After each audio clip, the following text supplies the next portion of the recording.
I'm Johnny Jackson Howard. My guest today, John Stevens, Private Eye. You said it was dangerous. Was your life in jeopardy? In the way we were presenting ourselves, I don't think they knew who we were.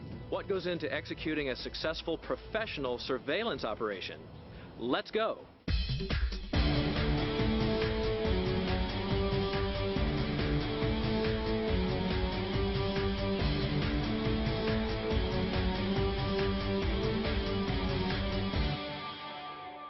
Private Eye John Stevens took time out of his busy schedule to talk to us about his work. And I began by saying that I couldn't remember the last time I'd been to a cocktail party and had met someone who was a private eye. So I said, is that because you're the only game in town, or you guys just don't out yourselves? Usually when you're engaging in like social events, people do ask what you do, and there is usually some sort of interest or intrigue on the part of the person asking the question about the kind of work you do. And typically, you've got to kind of clarify that it is not as portrayed in television, you know, the television private investigator, the Magna PI, the Rockford, the Simon & Simon type. You know, more recently there's the Burn Notice, where basically he's acting as a private investigator of sorts, and just tons of action, lots of shooting, and breaking the law left and right. And so usually when you're addressing the industry, you would have to clarify that that isn't how it works. So what is the essence of your work? Typically, as a private investigator, somebody calls you and they have a problem. If you want to think in terms of general terms, you think in terms of let's start with civil and criminal, and then we'd subdivide out of there. A lot of people come to you because they have a domestic relation problem. It could be child custody related. There's always the spouse that wants to know, you know, is his wife or husband cheating? On the business side, you have companies, especially with the economic situation as it is right now, theft is on the rise. People aren't happy with the amounts of money they're being paid by their employers. So they look for ways to, shall we say, compensate themselves elsewhere, which is usually through stealing. And so you have businesses that are concerned about, shall we say, watching some of their employees and making sure that the theft issues aren't occurring. You also have a lot of crime, and people are being arrested, and when they're arrested, they hire attorneys, and then the attorneys hire investigators, and this would be like your defense work. Certainly criminal defenders are going to be referring you for work, but are these domestic cases and these corporate cases coming to you by way of attorneys as well? Or are people just looking for you directly? Just, they think, oh, I need to hire a private eye. In the old days, they used to jokingly say, you know, let your fingers walk the yellow pages. And in fact, they referred to private investigators back in the old days as the yellow page detectives.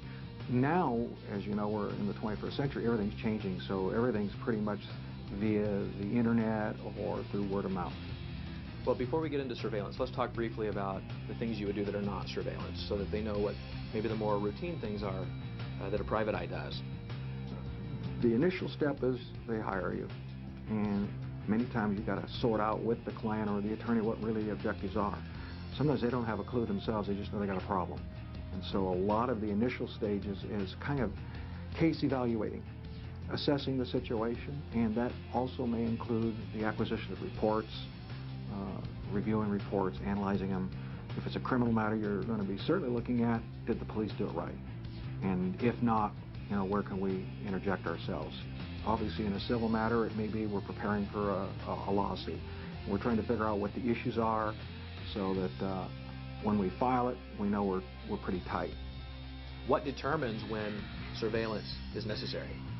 The type of case will determine pretty much whether you're going to go the surveillance route or not. And again, in all honesty, you know, you have the budget issue. And so if someone comes to you, let's say on a domestic relation matter, and it's obviously a spouse issue, possibly meeting a mistress, let's say a fellow, you're pretty good chance you're going to do a surveillance on that one. That's not so much record search.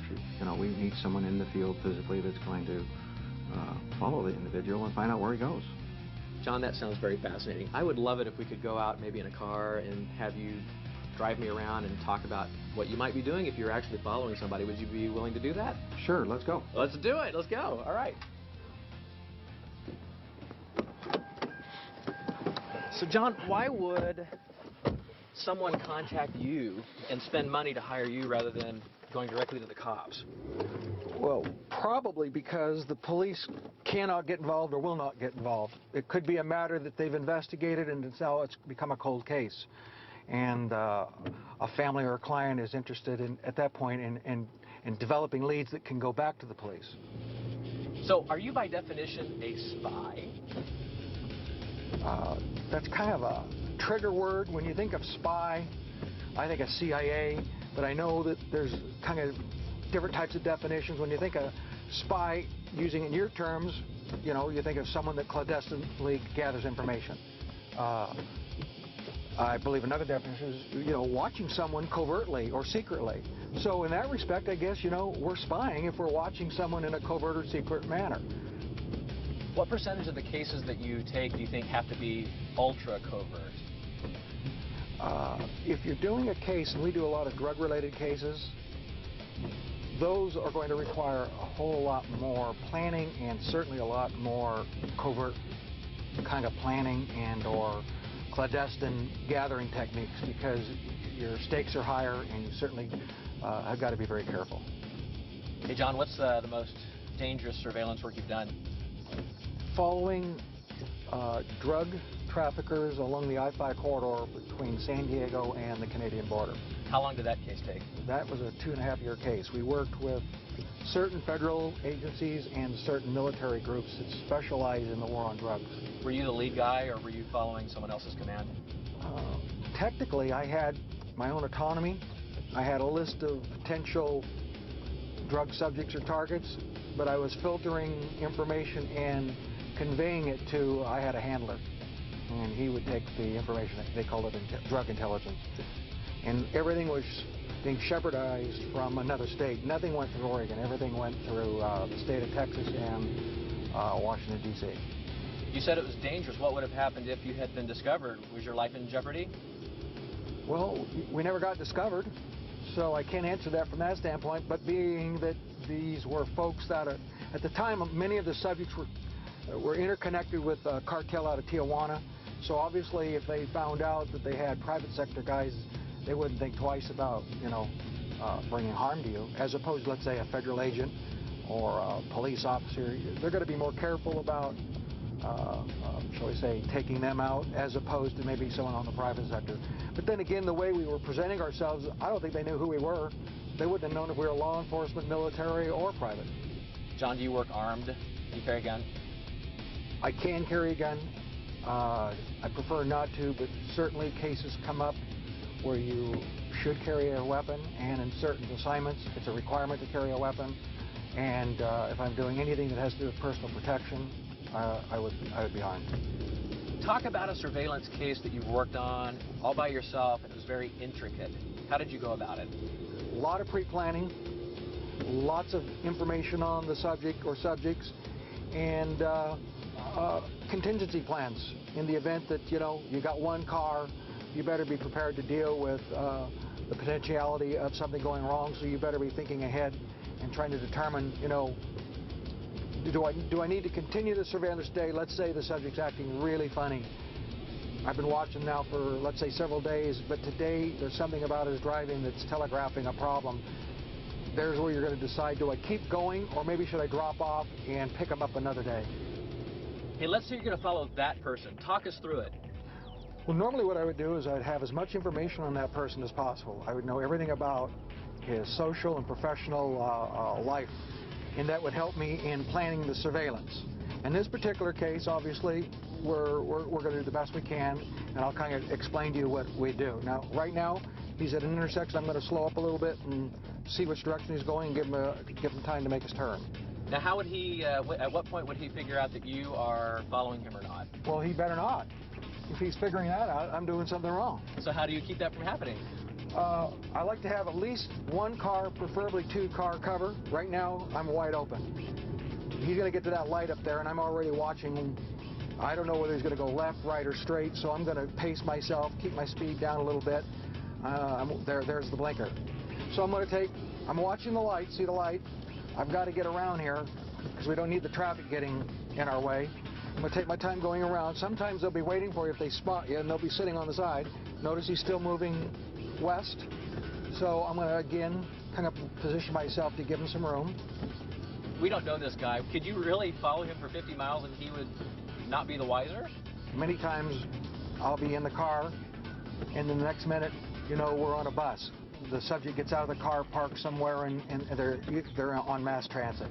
And there may be a reason for it. They may be trying to see if they're being tailed, or maybe there's something else going on. So mentally, we've got to be ready to go car, bus, train, plane, and it happens regular enough to where, you know, we've had to be ready to go. I leave the house thinking I'm going to do a local surveillance, and I'm in Las Vegas or Reno or San Francisco. Now, he's at the stop, so I would pace myself, slow up, let him get through. Actually, I'm going to pray a car gets between us. You want a car between you? Oh, right, so he won't see there we you. go. There we go. Perfect. We got one. Now, that's perfect. We have our cover car now. I'm a lot more comfortable. No, you're going to get back into your pace mode again. See how he's settling in? That's a good sign, too. There's nothing about his driving that suggests that maybe he's onto a surveillance, so we can get a little more comfortable, too, but not too comfortable. All right, I guess we can let him go now. He was a good sport, wasn't he, John? Yes, he was. And he didn't even know it. That's right. So when you're following people, have you ever had to install a GPS device underneath their car? No, I haven't. I have worked with individuals that had that legal authority to do it. Well, where does your work cross the legal line? The legal line that you have described, John, basically is knowing before you even get going on the investigation what's being asked. Is the request in itself carry with it potentially serious ramifications, legally speaking? You need to know your trespass laws, for example. You need to know your invasion of privacy laws. If someone's asking you to do something that you know is approaching that line or even crossing that line, you know, back to the television version of stuff where no one thinks twice about entering someone's house and looking for, you know, through their drawers. That's obviously a crime. We're not going to do that stuff. But you better know your laws, because there's so many potential problems anymore that could get you, if not criminally charged with an offense, certainly sued. So, John, I know that you're looking for witnesses and people who can help you out. Do you ever have to purchase information from the man on the street? You'll purchase information, but you got to be careful. You don't buy witnesses, obviously. That's a no-no. But you will buy information. Information from information brokers is one area. Sometimes there'll be people that are sources of information that you know isn't going to end up in a courtroom where you have to worry about the propriety of that purchase, if you will, and they may give you access to information. What do you see in the future of your work? What are the trends in society? Right now, this business should be booming, and I think it might start. And the reason I say that is the economy is in pretty bad shape, and when that happens, you're going to find there's a lot more problems out here. You also have the budgetary problems that the government folks are having, i.e. police departments. So that means there's going to be cutbacks. They're going to be certainly conserving their resources, and they're going to be more picky about what kind of cases they investigate. So what's going to happen is you're going to have people out here that are going to say, hey, I need some police services, and the police just aren't going to have the money to do it, or the resource, and so they're going to have to go to the private sector. If trouble develops, and some people are saying we might have more violent issues out here, then the security side of the industry is going to also pick up. And where do people go to find a private eye? Google? Well, the internet's certainly one place. Word of mouth is pretty much how I work. Tell you what, if I ever need a private eye, I know who to call. John Stevens, you are the man. Thank you so much for your time today. Thank you, Johnny. It's been very interesting. My guest today has been John Stevens, Private Eye. I'm Johnny Jackson Howard. Thanks for watching.